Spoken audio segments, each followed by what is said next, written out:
This story is stunning. I'm saying this off the top because you have to watch this video. You have to see what the Washington Post fact checker has just done.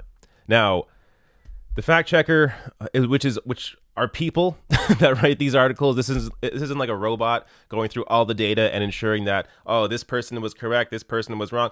No, these are people that analyze various claims made by politicians and then fact check them. Oftentimes, because these are people, and oftentimes because they have a particular agenda, they get things wrong. Once again, they got something wrong, but you have to stay for the insanity because you'll see. I can't spoil anything.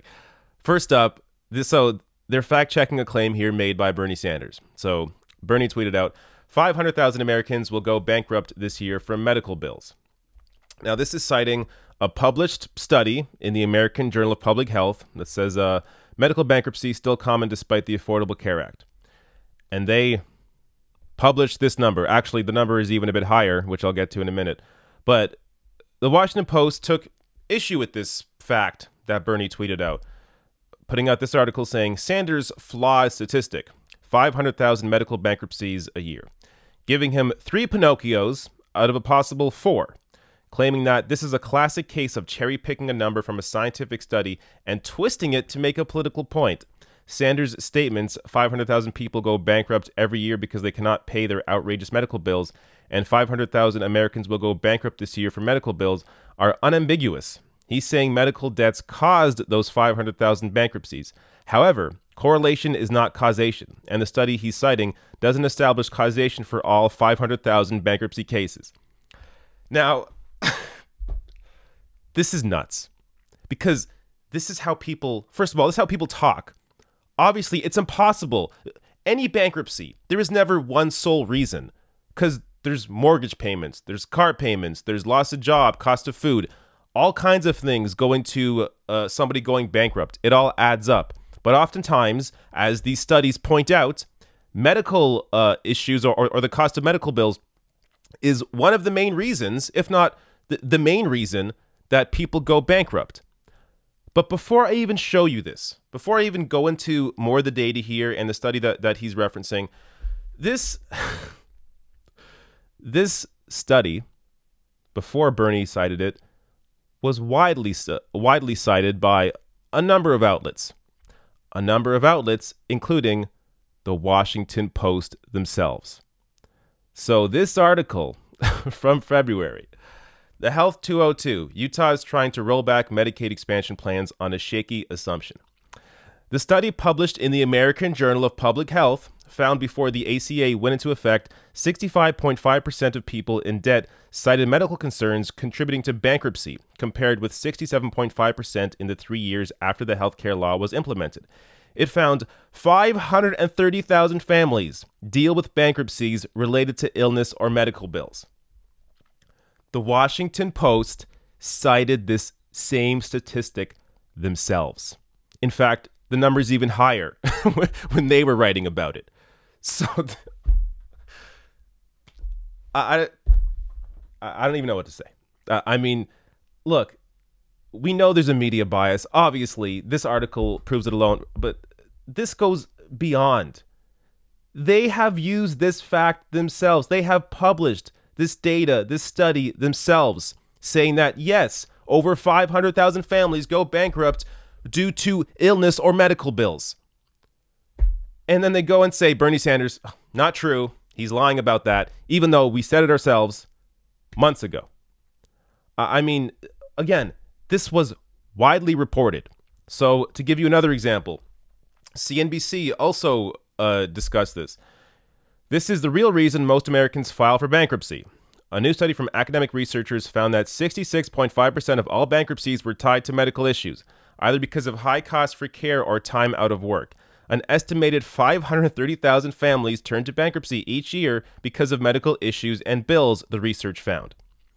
And that wording is no different than the wording that Bernie Sanders is using. 530,000 families turn to bankruptcy each year because of medical issues and bills. I mean, This is, if it's not obvious already that there is a media bias targeted towards Bernie Sanders, I don't know what else to show you. As I've shown in the past, there's countless stories like this, whether it's cable news, whether it's articles like this, over and over again.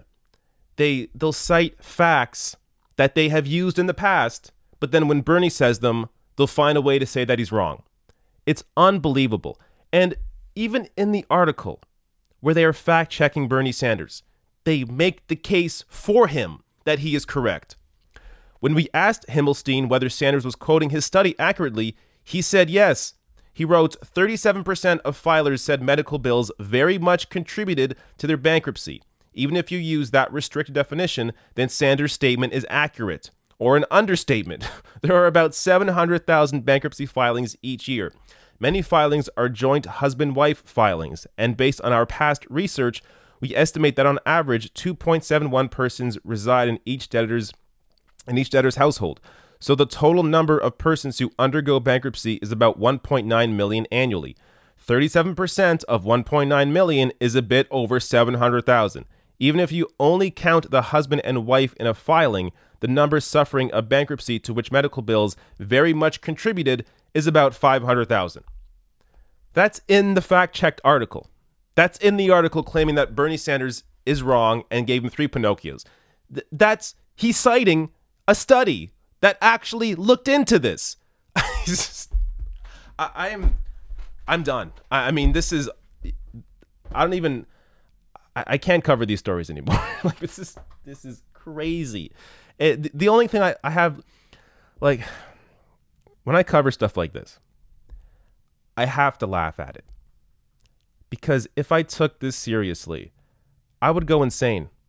I mean, the amount of lies that come out of these corporate outlets, these media outlets, I can't cover them all. I mean, this is just, again, this is one article, but this is constant. This is constantly going out there. I'm one person. I can't cover it all.